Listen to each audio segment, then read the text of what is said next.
Bienvenidos al episodio cuarta de tu programa Enfoque Jurídico. Para el desarrollo del presente entrevista vamos a realizar una pequeña introducción del tema a tratar. En esta ocasión vamos a tratar respecto a una nueva postura de los derechos sociales por la adopción de la Carta de los Derechos Fundamentales de la Unión Europea jurídicamente vinculante.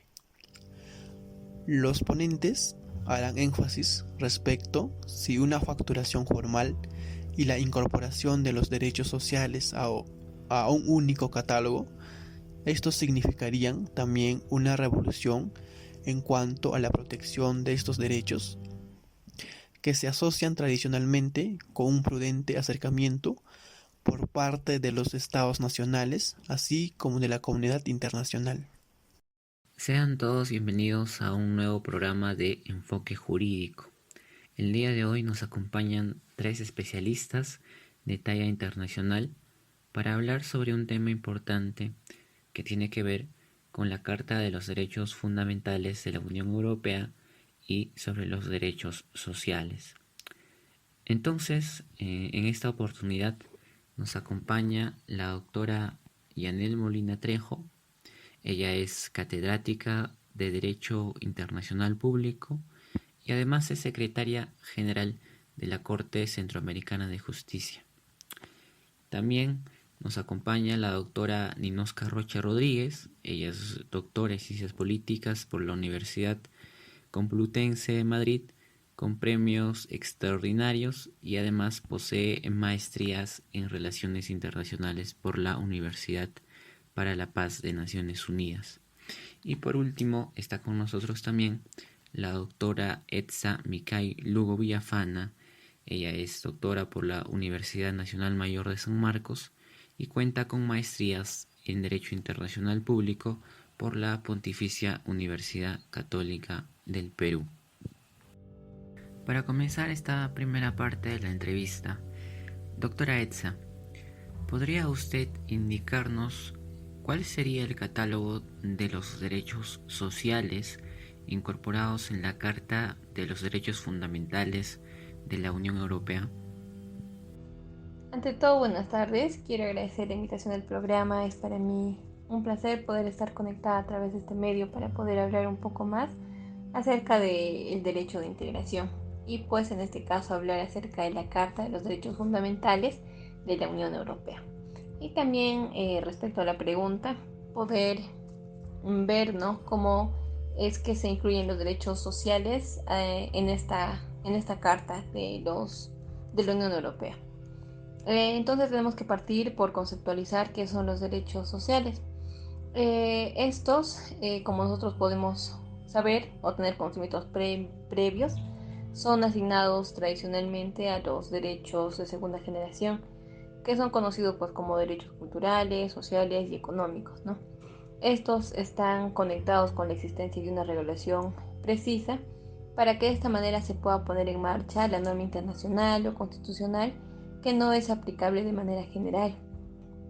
Entonces, solamente la existencia de estas leyes comunes que concretizan las normas generales hace pues que los derechos sociales puedan ser esos instrumentos legales vivos.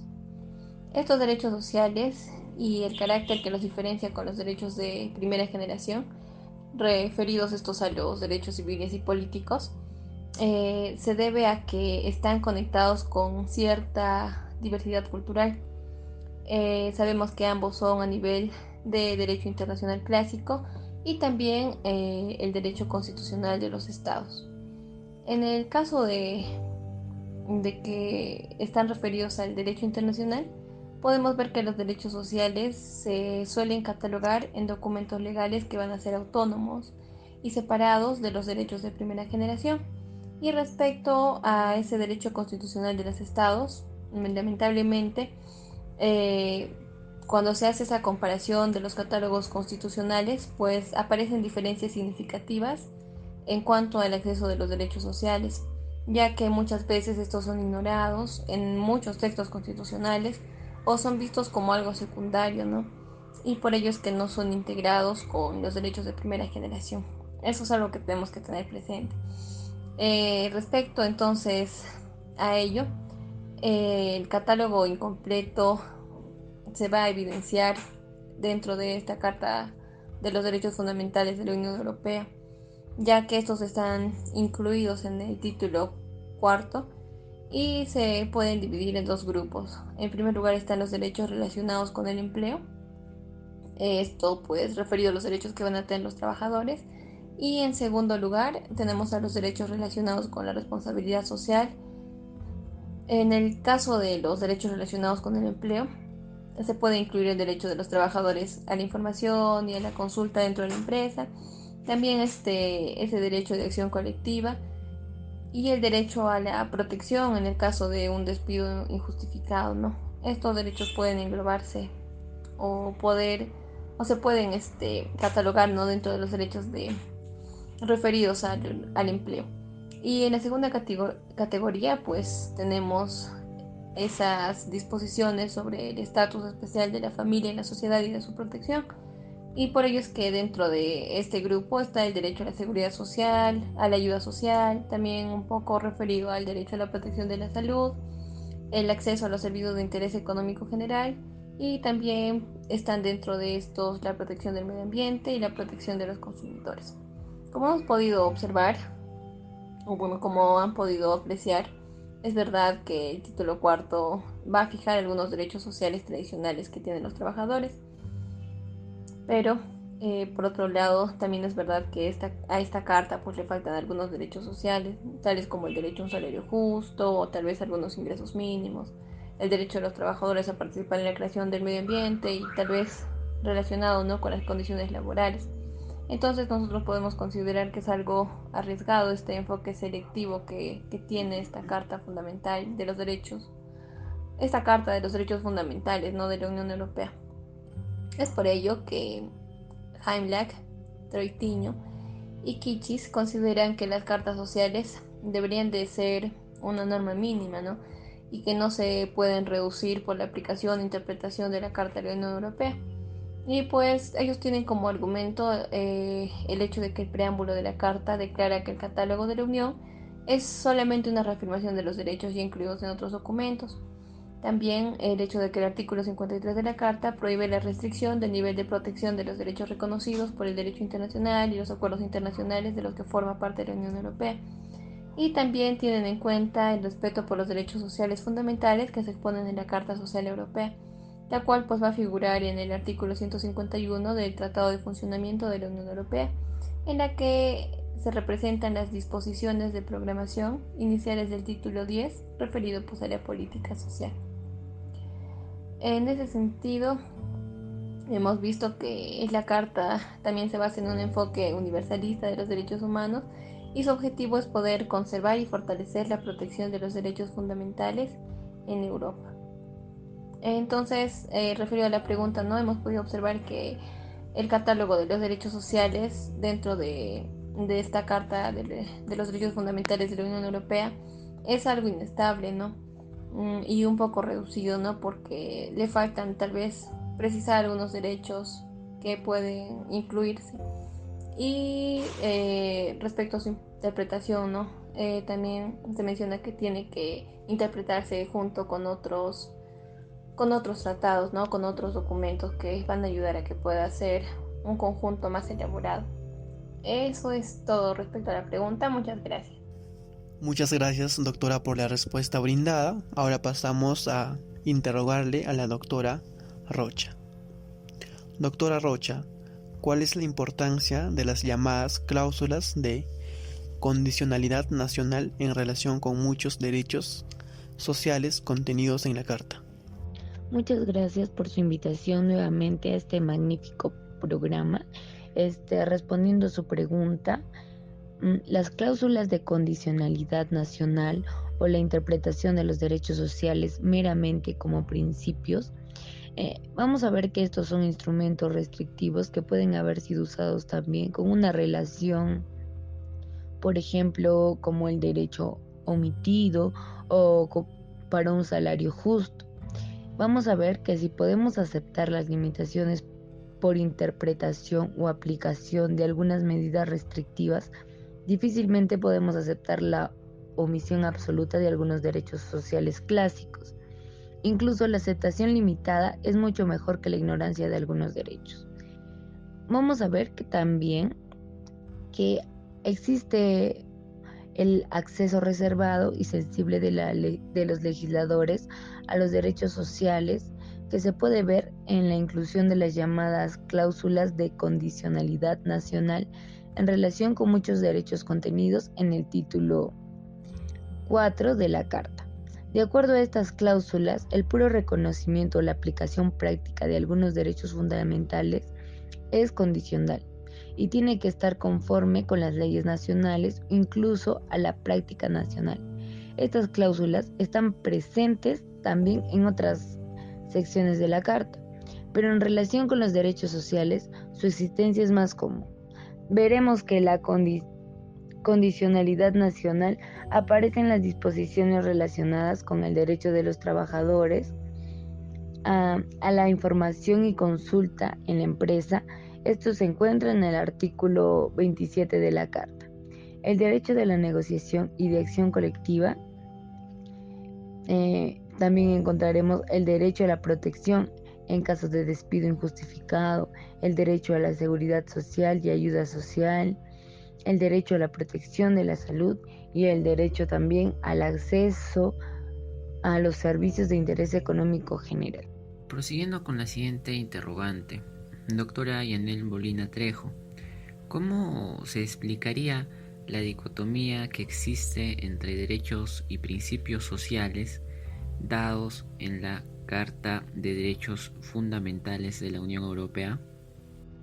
Doctora, ¿cómo está? Recibo un cordial saludo y también saludar a su distinguida audiencia.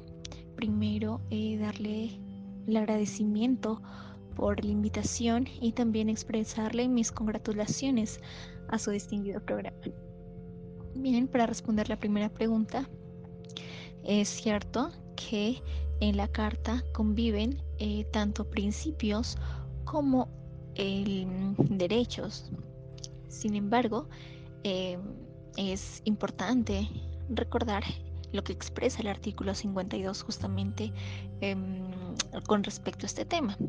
Y pues de este artículo se desprende que el hecho que convivan ambas no significa que van a tener un mismo trato, si se quiere decir, sino que los principios de alguna manera serán menos o estarán pues no en una posición menor con respecto a los derechos. Y tal como lo expresa el doctor Cruz Bielón, ¿no? El doctor Cruz Bielón justamente explicaba el por qué los principios de alguna manera se van a ver desfavorecidas al momento de aplicar un principio o un derecho, ¿no? En el que evidentemente va a sobresalir la aplicación de un derecho. Y nos dice pues que justamente este principio es desfavorecida por el hecho de que son representaciones de los ideales de los legisladores, ¿no? Mientras pues que un derecho es algo más concreto, ¿no? No resulta ser solamente un mero ideal. Ahora pasamos a realizarle la siguiente pregunta a la doctora Ninoska.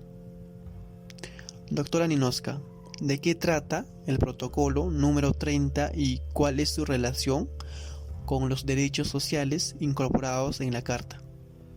Muchas gracias por su pregunta, doctor. Vamos a ver que el protocolo número 30 es muy importante para la Carta. Este nos va a hablar sobre la aplicación de la Carta de los Derechos Fundamentales de la Unión Europea a Polonia y también al Reino Unido.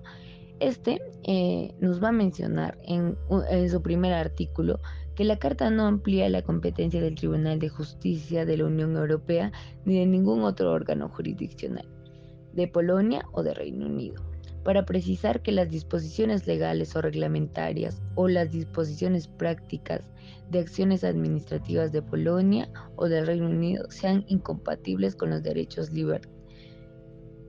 libertades y principios fundamentales que éste va a reafirmar.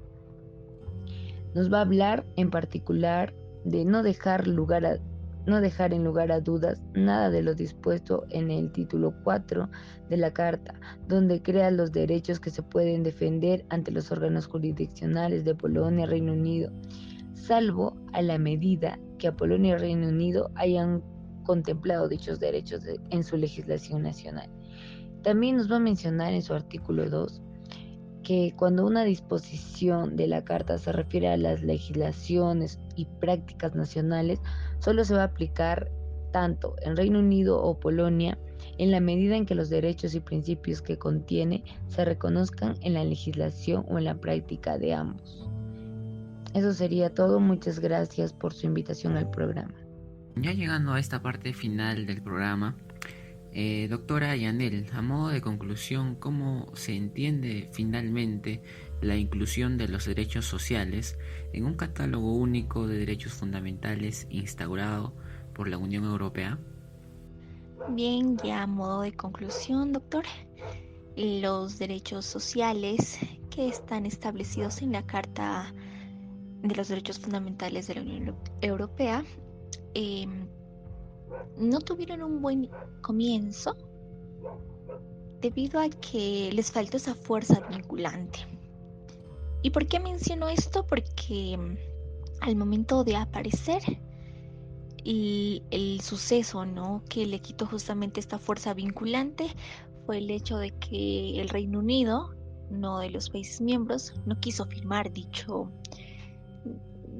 derechos sociales, ¿no? Con lo cual pues le quitaba esa importancia que debía tener estos derechos fundamentales. Sin embargo, también muchos consideraban que estos derechos fundamentales eran una mera copia de los derechos que ya estaban incluidos. Sin embargo, cabe resaltar que el hecho, ¿no?, de que la Unión Europea se interesara por establecer estos derechos sociales, de alguna manera daba de notar que la Unión Europea no solo estaba interesada en un crecimiento económico, sino que también estaba pues en juego, estaba en juego el interés de los trabajadores, y justamente la Unión Europea no podía ser caso omiso a estos intereses, ¿no? Que finalmente, pues, ¿no?, los trabajadores, al establecerse estos derechos sociales, cuentan con unos derechos que los respaldan. Es entonces, pues, que mediante estos derechos sociales, la Unión Europea menciona que con el establecimiento de estos derechos hay un avance de la justicia social, ¿no? La población es más consciente sobre ello, y pues este desarrollo, ¿no?, de la Unión Europea debe de ser tomada como un ejemplo también, ¿no?, para otros bloques económicos, en donde no solo se considera el pilar fundamental la economía, de hecho necesaria e importante, sino que también se vele por el bienestar de los trabajadores. Bueno, eso sería todo. Muchas gracias por la invitación. Agradecer a las doctoras y a los entrevistadores que han sido partícipes en el programa de enfoque jurídico correspondiente al 4º episodio. Dicho esto, doy por terminado la presente sesión. Hasta luego, cuídense.